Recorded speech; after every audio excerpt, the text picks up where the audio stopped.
With the announcement of this latest mini budget, the fiscal event of the year as it was advertised by sort of the Conservative Party, we've heard what the expert judgment has been from economists.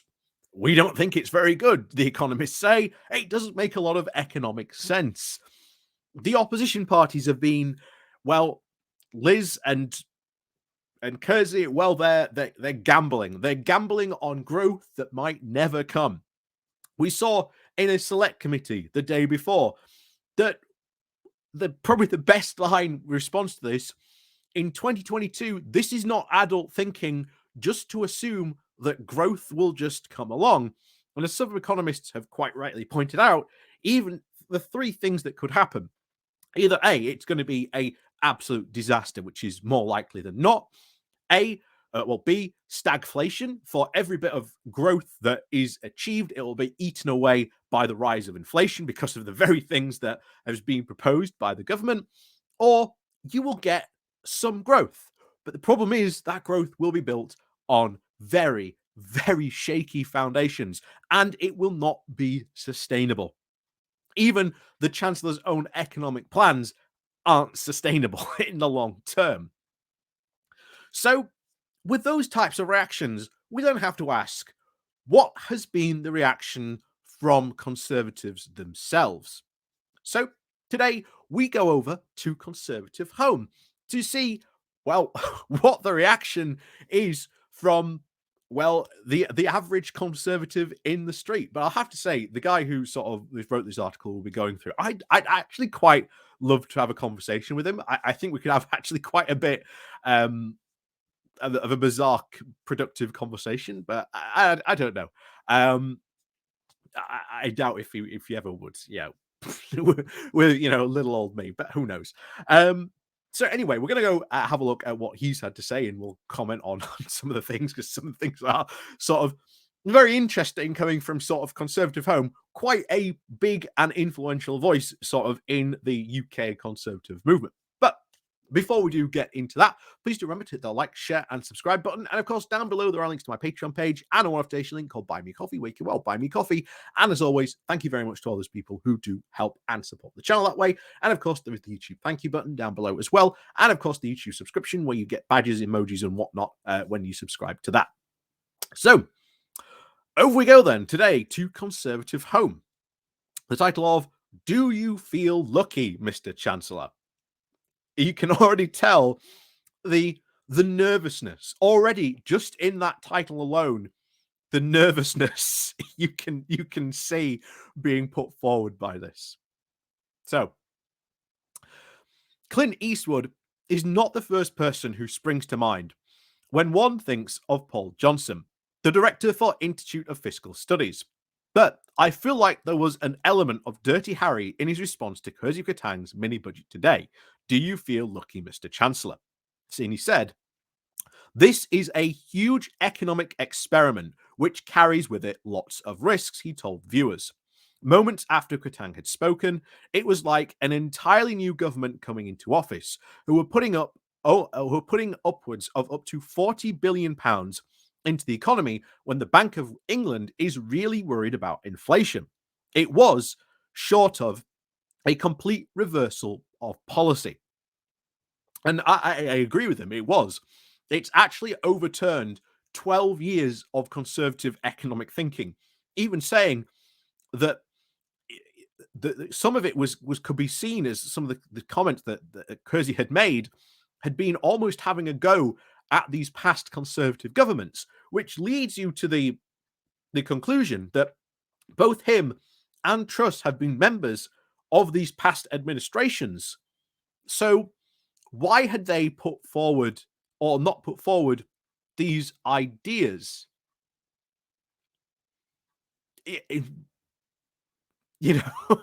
So yeah, it makes me nervous. And you can tell even now, I think as we'll be seeing, I think it's making a lot of of conservatives very nervous. So, anyway, back to it. It is hard not to agree with Johnson. On one hand, we've got a bonanza of measures that centre-right wonks and commenters have been calling for years. A growth target of 2.5%. So let me just say this. I massively disagree with you on this, that it is centre-right, like wonks and commenters. It's not. It's really not.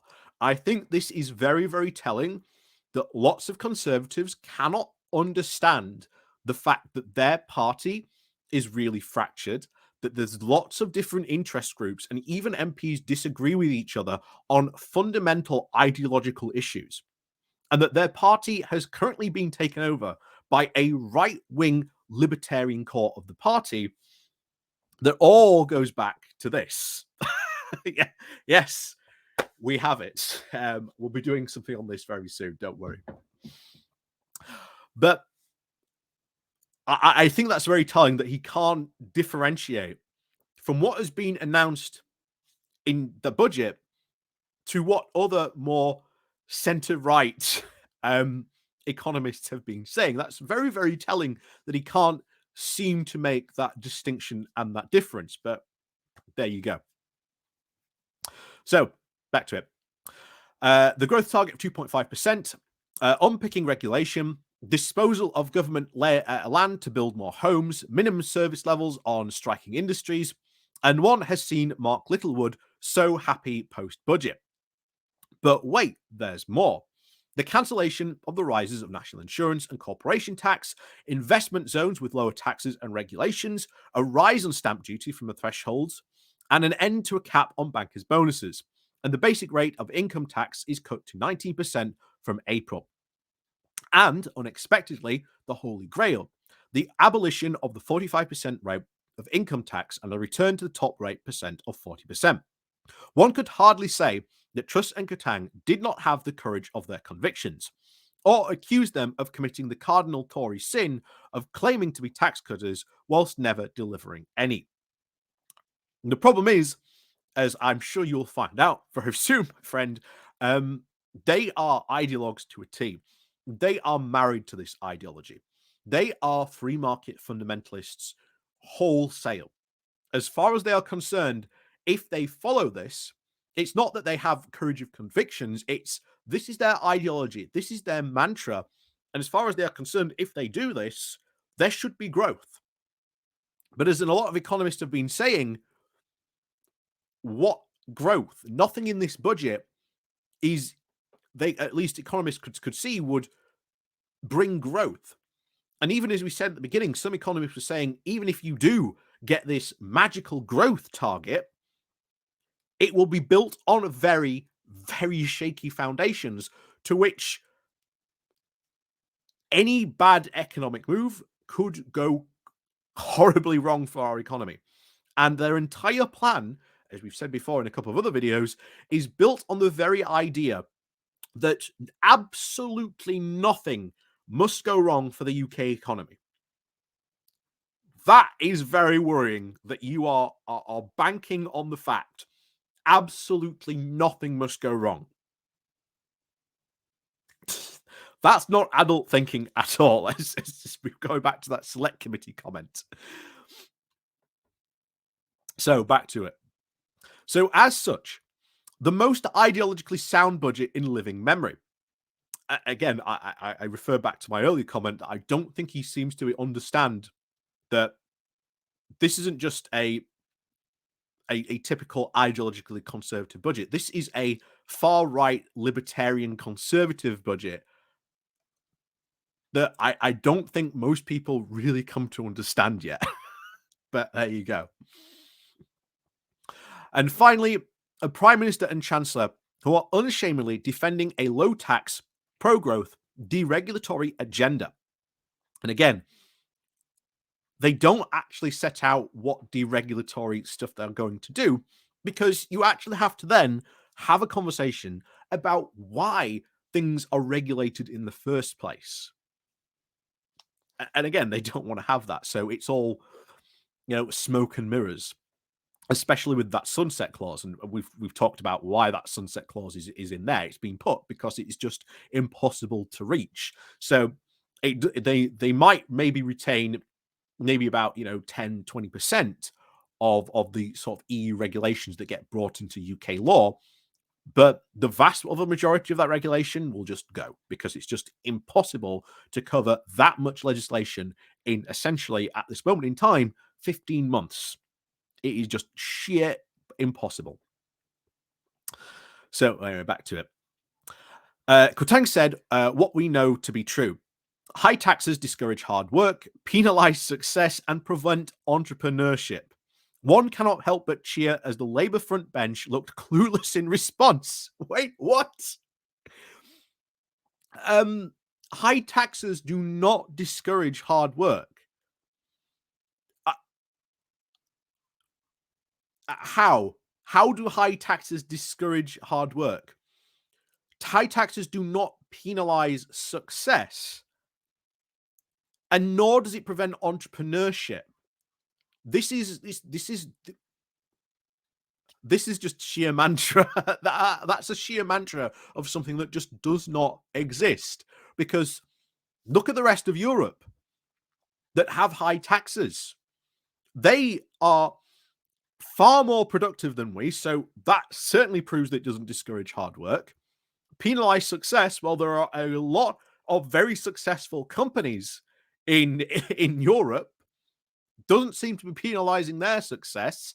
And prevent entrepreneurship, I'm pretty sure you could find the numbers and probably find out that if you were to, say, compare the UK to Germany, which a lot of people love to do on your side, I wouldn't be surprised to see that you've probably had more startups in Germany than you even have in the UK. And I wouldn't be surprised to see that is probably not true for the past couple of years, even during the pandemic. But anyway, back to it. Then again, one has to be fair on Kotang's recent predecessors. Rishi Sunak, Philip Hammond, and George Osborne were not men who entered the Conservative politics because of their love of large state and higher taxes. The question must be asked, why has no Tory Chancellor done this before, if we in SW1 have been demanding it for so long? Because you really haven't been. It's been a very small minority. And to be honest, I might think this guy is on the same page as a lot of these free market fundamentalists. It certainly seems to be going that way now, if he's sort of joining in that chorus as well. And that's because the economy doesn't exist in a bubble. You might come to power claiming tax cuts one day or increasing taxes here, but sometimes economically and politically, these things don't mesh together. But hey, we'll see what he has to say about this. So there are two possible explanations, he says. The first one is favored by the Trussonomics disciples. That is, that for the last 12 years, we have been held back by the forces of orthodoxy. And what exactly are these orthodox forces? Might you just disagree with them and you're instead using buzzwords to try and justify your own theoretical thinking?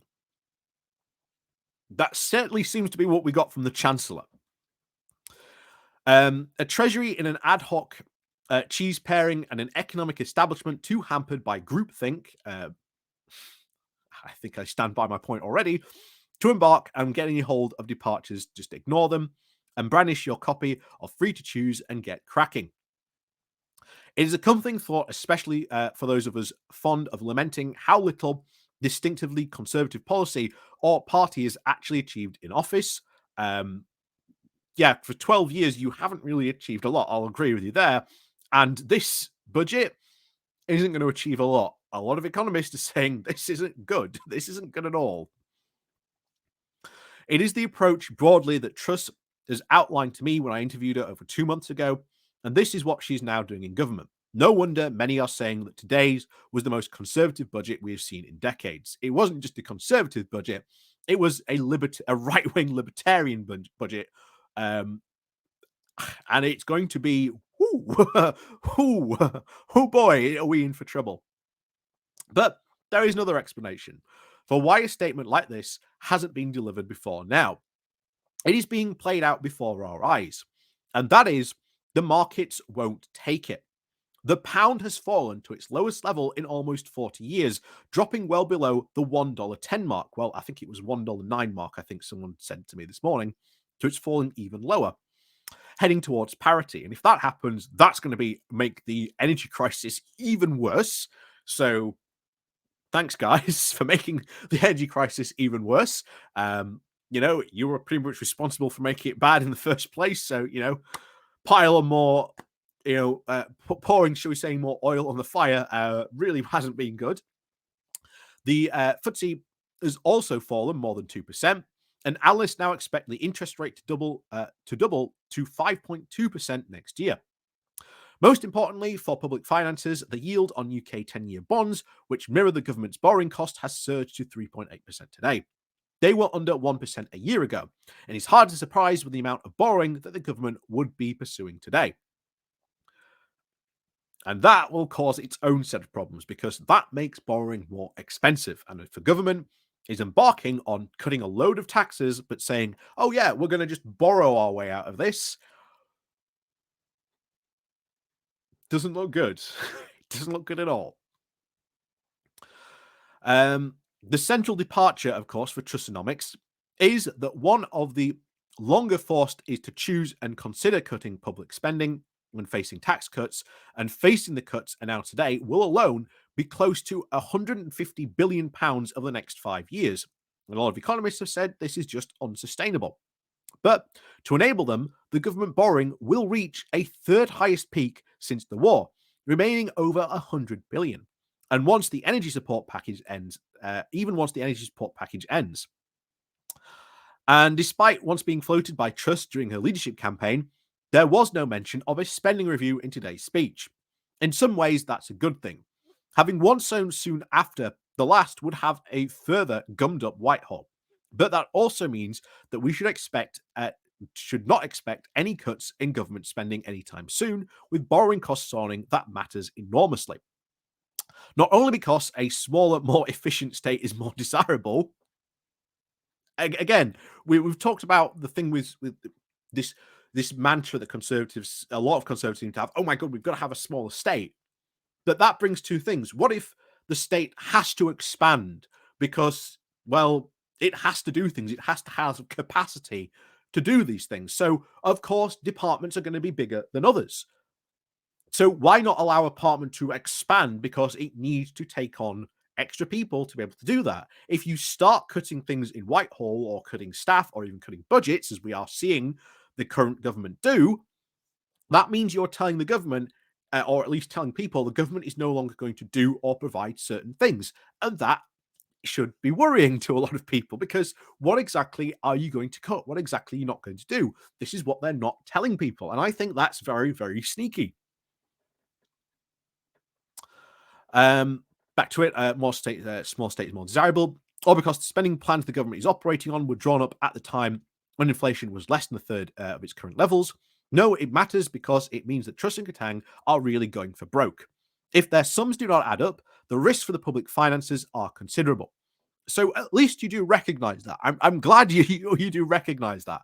But that to me is far more worrying that they're going for this. But as we said at the beginning, when you look at all those three things the economists have put out, even if you do achieve that growth, it's built on very shaky foundations, something which all the economists are saying is not sustainable. We go back to the leveling up white paper that came out. And I've always said that those first two chapters about the problem of the UK and why it is in such a bad state, for growth industries and sort of business, were spot on, absolutely spot on. And yet, the Johnson government didn't really put the money in to be able to achieve that leveling up. And now Truss and Katang are doubling down on everything that white paper produced by Michael Gove's department has said does not work. You've got the IMF saying these types of trickle-down economics don't work. We've had years of this exact thing going on in other countries where it just hasn't worked. And now you're doing it at a time of insane economic pressures.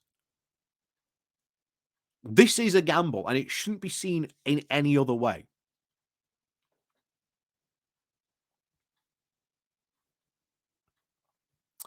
Anyway, back to it. So, as the Chancellor outlined today, he is convinced he can get our post 2008 average of 1% growth up to 2.5% in the medium term. And the hope in doing so is to win a fifth historic election victory. One also imagines that he's optimistic that the current downward trend in energy prices means the amount he will have to borrow might be considerably less. The problem is, if the pound keeps on falling, doesn't matter if energy prices are going down, it becomes more expensive to buy oil and gas.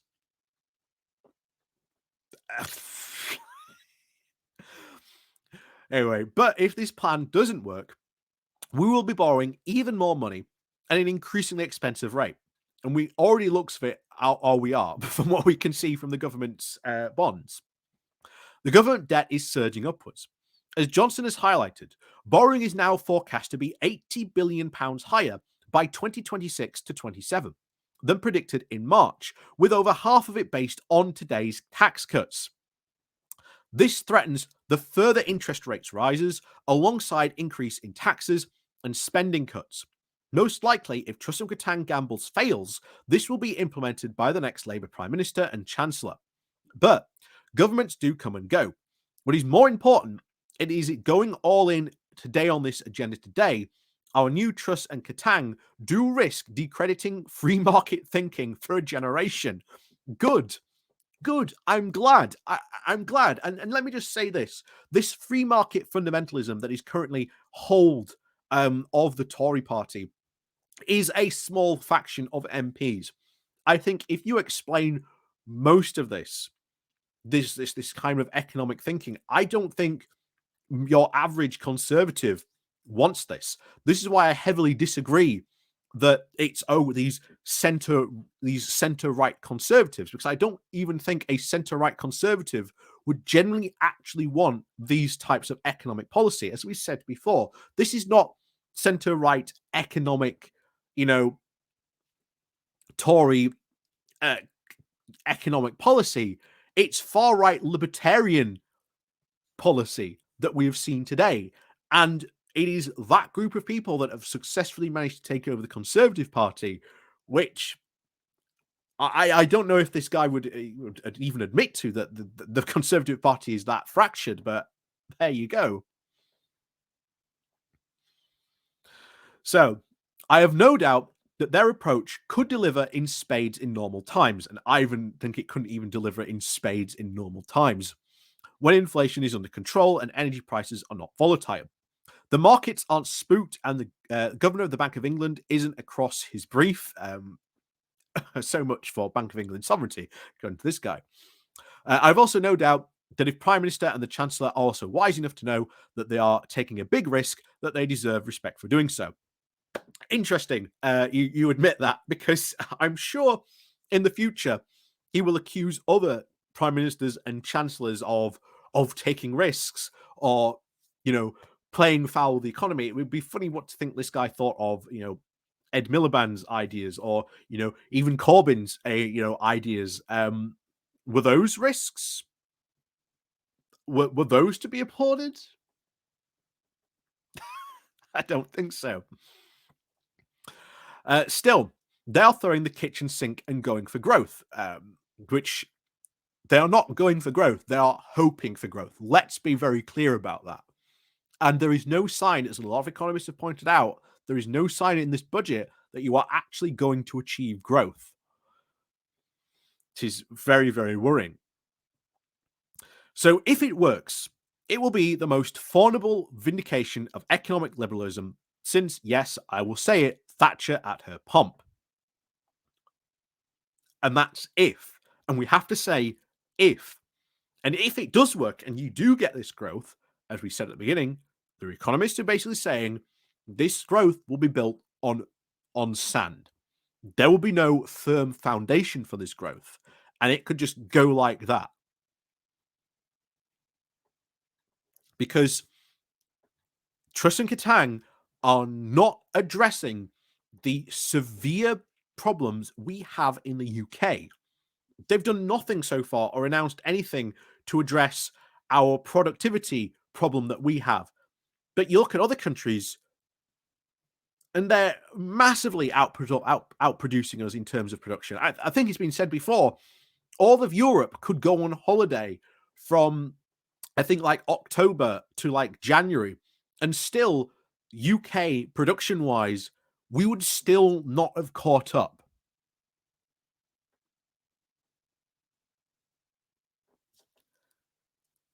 I want to point back to that, the leveling up white paper spelt out exactly the problems that the UK is having.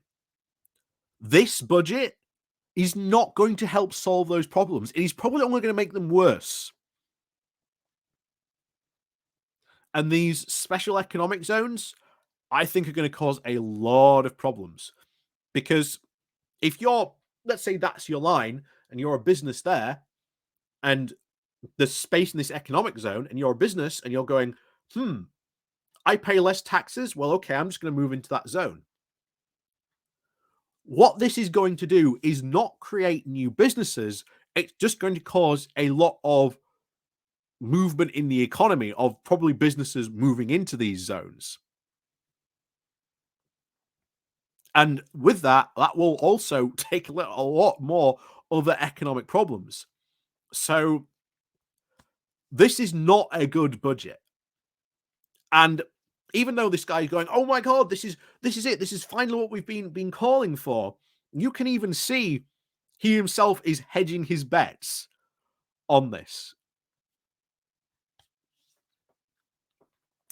So back to it. If it doesn't, get ready for Rachel Reeves jamming up your taxes. She's not exactly what, but they're going to have to. That's the thing.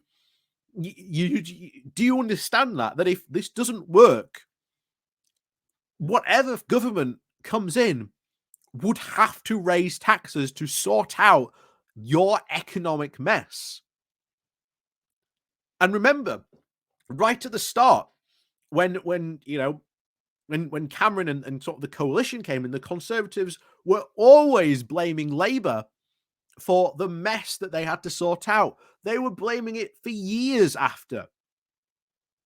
Oh, we're still having to sort out, Labour's economic mess. Well, that was based on the 2008 financial crisis. Labour had nothing to do with the 2008 financial crisis. This crisis, however, this financial crisis will be one entirely of the Conservatives' own making. So, yes, they will have to raise taxes and will have to sort out any economic mess that your party has left and done. I think that should be obvious. So, jamming up your taxes and a long, slow slog over the next 20 or even 30 years to get us back into government and make the case for markets. And it's not the Conservatives, it's your particular faction, it's your free market fundamentalists, your right-wing libertarians in your party that are in control of this and are doing this. And I really don't think many Conservatives actually want what the type of budget has been announced today. I am very much convinced there are a lot of Conservatives that are thinking to themselves, what on earth has been announced? What on earth has they done? What on earth have I voted for? I am very much convinced that is more the reaction than this guy he's hedging his bets, to say the least. So, nevertheless, as they say, fortune favours the brave, and after today's speech, one cannot doubt that Katang is that. So, go on, Chancellor, make my day.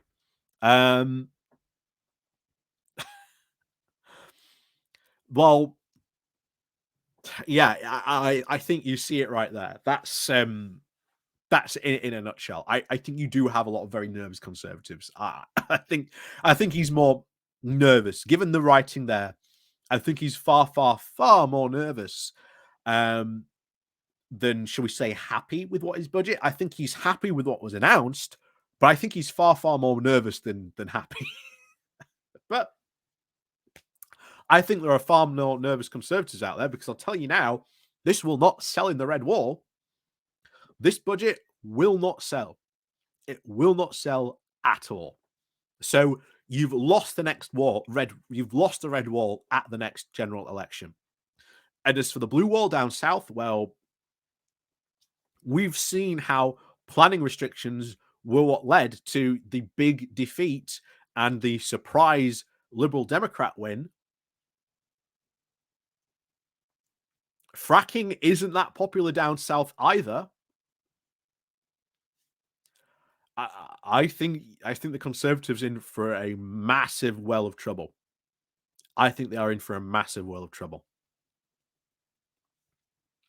But as always, like I say, we'll keep an eye on Conservative Home from time to time and see what it has to say over the next sort of coming sort of weeks. Like I say, it's always fun to dip into sort of these conservative things like Conservative Home and Extra just to see what they're saying and what their view and take on things. I think from this you can take away from the fact that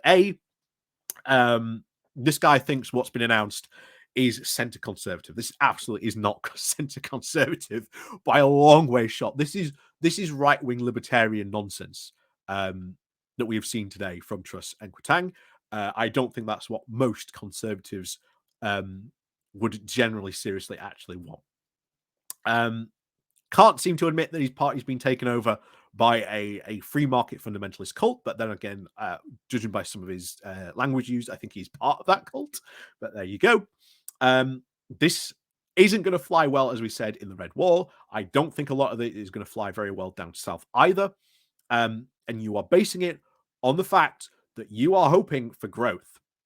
But as a lot of economists have said in response to this, you are just hoping for growth.